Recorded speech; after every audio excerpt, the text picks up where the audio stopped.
Sebuah kisah romantis tentang bagaimana seorang menantu berusaha mempererat hubungan dengan ibu mertuanya yang datang berkunjung.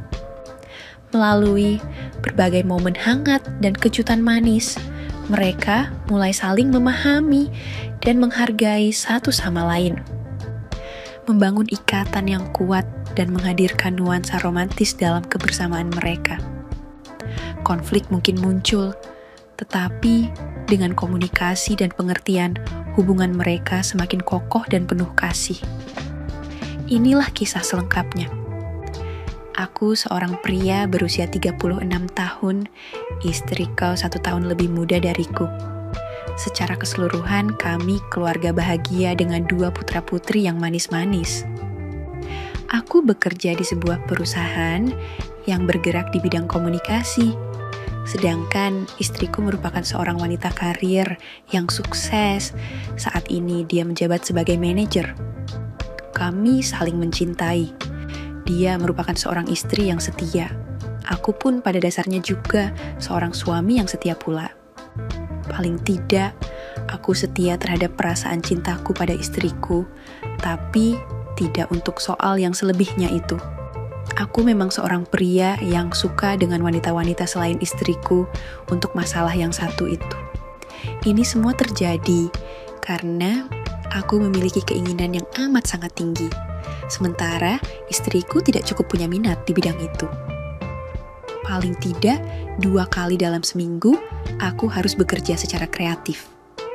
Tetapi berbeda dengan pemikiran istriku yang menganggap kalau bekerja kreatif sekali saja dalam seminggu, itu dia anggap sudah berlebihan. Dia pernah bilang, lebih enak itu kalau kita bekerja kreatif sekali saja dalam sebulan, Mas. Sebenarnya, tiap kali bekerja kreatif, kami berdua bisa mencapai puncak merbabu secara bersama-sama. Jadi, sebenarnya memang tidak ada masalah di antara kami berdua itu. Akan tetapi, rendahnya minat istriku untuk kebutuhan yang satu itu, dikarenakan tenaga dan pikirannya banyak terkuras untuk urusan di kantornya. Istriku biasanya berangkat ke kantor jam 7.30 dan pulangnya pasti selepas maghrib. Sampai di rumah sudah kelihatan capek dan lesu. Sekitar jam 8 malam, biasanya dia sudah terlelap dalam tidurnya, meninggalkan aku yang kekeringan dan aku tidak tega untuk mengganggunya. Kalau sudah seperti itu, biasanya aku bekerja kreatif secara mandiri untuk menuntaskannya. Tentunya, ya tanpa sepengetahuan istriku, karena malu dong kalau sampai aku ketahuan.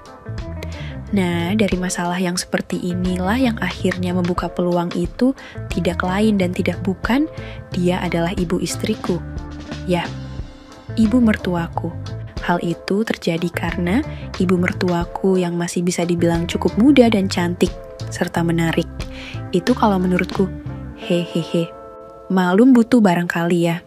Ibu mertuaku itu kebetulan sudah tidak ada suami beberapa tahun, sehingga dia sering kali datang berkunjung ke rumahku untuk sekedar menengok cucunya.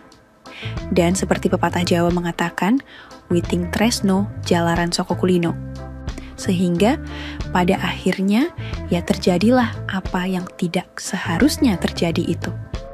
Oke, kita lanjut. Jangan kemana-mana dulu sebelum sampai endingnya ya.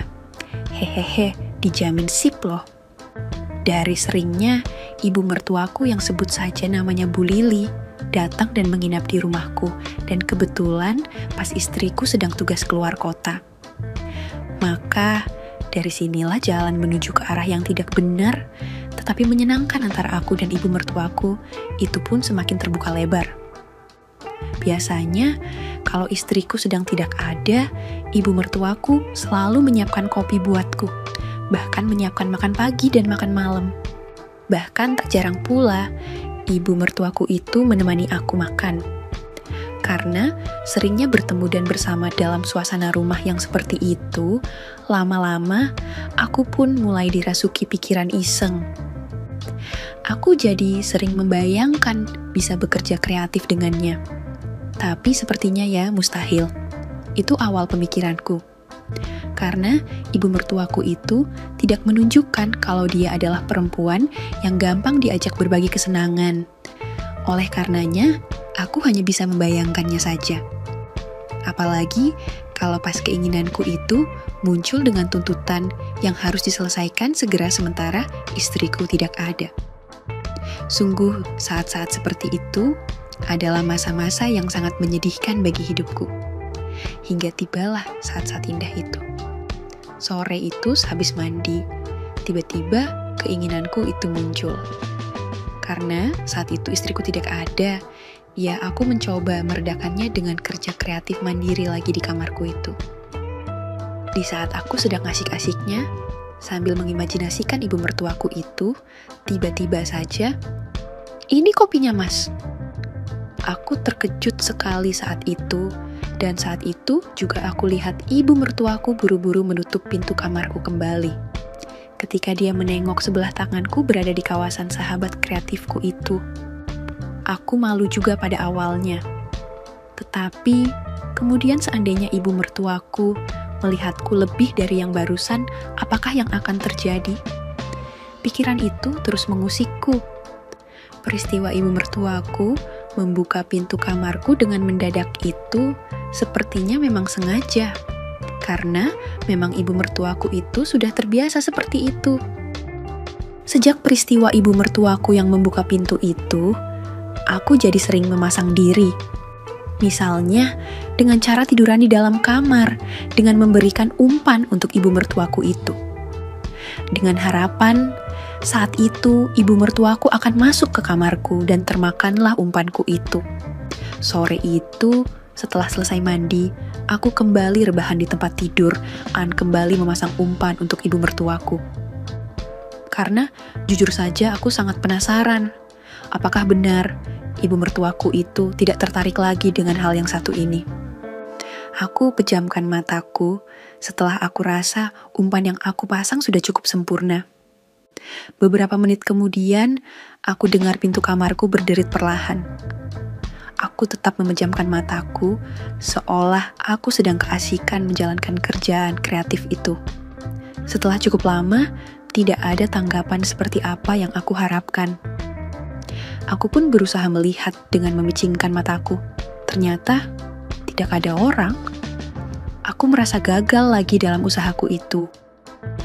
Hampir saja aku menghentikan kerjaanku itu, akan tetapi seketika itulah terlihat dari mataku yang hampir tertutup lagi. Itu ada bayangan. Dengan segera, aku pun melanjutkan rencanaku itu sedemikian rupa dengan harapan ibu mertuaku itu akan terpesona dan jadi mau. Aku mencoba mengerling di antara picingan mataku. Astaga, kepala ibu mertuaku terlihat di ambang pintu.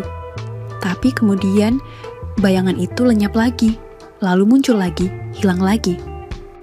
Kini aku jadi tahu kalau ternyata ibu mertuaku itu sembunyi-sembunyi dalam melihat aktivitasku itu. Beberapa saat kemudian, pintu kamarku ditutup dan tak dibuka kembali sampai aku menghentikan kerjaan itu tanpa hasil. Malamnya di meja makan, kami makan bersama-sama. Berkali-kali, aku merasa kalau sepertinya ibu mertuaku itu terus memperhatikan gerak-gerikku saat itu. Aku pun menjadi berdebar-debar ketika membayangkan apa yang ada di pikiran ibu mertuaku saat itu. Sungguh, tidak aku sangka-sangka, tiba-tiba ibu mertuaku bertanya dengan pelan, "Mas, kamu lagi rindu istri ya?" Dan selalu kerja kreatif yang seperti itu, kalau keinginan itu datang, tanya ibu mertuaku dengan tatapan matanya yang penuh tanya. "Maksud ibu itu? Apaan sih?" Sahutku pura-pura tidak tahu dengan apa yang dibicarakannya itu. "Tadi ibu sudah lihat kamu itu ngapain di kamar, sampai-sampai kamu tidak lihat ibu saking asyiknya. Lain kali kalau sedang bekerja, kunci dong pintunya," ucap ibu mertuaku dengan senyumnya yang penuh arti. "Ibu ini ngomongin masalah apa sih?" Tanyaku masih tetap pura-pura tidak mengerti. "Tadi kamu lagi kerja kreatif mandiri kan?" Sahut ibu mertuaku to the point. "Hah?" Aku berpura-pura malu. Pada saat itu, perasaanku benar-benar senang bercampur dengan rasa gugup karena menunggu reaksi selanjutnya dari ibu mertuaku itu. Aku pun sengaja menghela nafas dengan panjang. Ya, istriku, kan sudah 3 hari keluar kota, Bu. Pikiranku sedang ngelantur ini. Jadi, lain kali kalau Yeni istrimu itu mau keluar kota, kamu minta kerja bersama dulu. Sarannya. Ibu ini tidak tahu susahnya mendapatkan itu dari si Yeni. Kadang pas aku lagi mau dia sudah kecapekan, keluhku, berharap ibu mertuaku akan ada rasa iba. Tapi itu kan kewajiban dia pada kamu, sahutnya. Aku tidak ingin dia melakukan kewajibannya itu dengan terpaksa, Bu, sahutku. Beberapa saat kami berdua sama-sama terdiam. Aku masih terus menunggu apa yang akan terjadi selanjutnya. Jantungku berdegup semakin keras. Kamu sering kerja mandiri yang seperti itu tadi, Mas? Tanya ibu mertuaku, sepertinya mulai penasaran. Ya sering, Bu. Kalau aku lagi mau dan istriku tidak mau, ya ujung-ujungnya aku kerja kreatif yang seperti ibu lihat tadi itu. Sudahlah, Bu. Kok malahan ngomongin masalah itu? Aku pura-pura ingin mengalihkan pembicaraan. Tapi ternyata ibu mertuaku tidak mau menghentikan pembahasan itu. Begini loh, Mas. Masalahnya itu tidak sehat untuk pernikahan kalian. Kamu harus berbicara dengan Yeni. Masa sudah punya istri, masih saja kerja sendirian? Ucap ibu mertuaku. Maaf, Bu. Jujur saja keinginanku itu tinggi. Sedangkan istriku itu malahan sebaliknya. Jadi, kayaknya aku yang mesti mengikuti kondisi dia, jawabku dengan jujur pada ibu mertuaku. Kasihan kamu, Mas, sahut ibu mertuaku dengan mata sedikit berkaca-kaca. Aku sudah cukup lega kok. Bu bisa melayani diriku sendiri seperti itu. Ucapku berusaha membuat agar ibu mertuaku semakin terbawa suasana. Elbu mertuaku menyentuh ujung rambutku dan disibakkannya ke belakang. Aku memberanikan diri menangkap tangan itu. Ibu mertuaku kaget dengan kedekatanku itu dan buru-buru menariknya. Kapan kalian terakhir kerja kreatif bersama? Tanya ibu mertuaku semakin ingin tahu. 2 atau 3 minggu lalu, Bu. Ya ampun, sahut ibu mertuaku kaget. Tapi ibu jangan bilang apa-apa ke Yeni ya. Nanti malah jadi salah pengertian. Dikira aku mengadu soal ini sama ibu, pintaku. Kembali ibu mertuaku menggenggam tanganku. Spontan keinginanku pun semakin tinggi saja malam itu. Bu, aku jadi mau loh nanti kalau ibu seperti ini. Ibu mertuaku pun tertawa kecil dan melepaskan tanganku dari pegangannya. Selanjutnya, ibu mertuaku beranjak sambil mengucek-ucek rambutku. Kacian bener menantu ibu yang ganteng satu ini, ucapnya seraya berlalu menuju ruang keluarga. Kita lihat TV saja yuk, ajaknya. Aku memaki dalam hatiku. Kurang asem betul, dibilang kalau aku lagi mau malahan cengengesan, bukannya bilang aku juga nih, Mas. Gumamku. Setengah kesel aku mengikutinya. Di ruang keluarga itu, aku hanya sebentar saja, selanjutnya aku masuk ke kamarku. Sekitar jam 11 malam, pintu kamarku berderit, aku menoleh, dan ternyata ibu mertuaku yang datang. Dengan segera, ibu mertuaku memberikan isyarat agar aku diam saja dengan telunjuknya. Belum tidur? Tanyanya dengan lirih. Seketika itu, jantungku berdetak dengan kencang. Belum, Bu, jawabku. Kita ngobrol di luar yuk, bisiknya.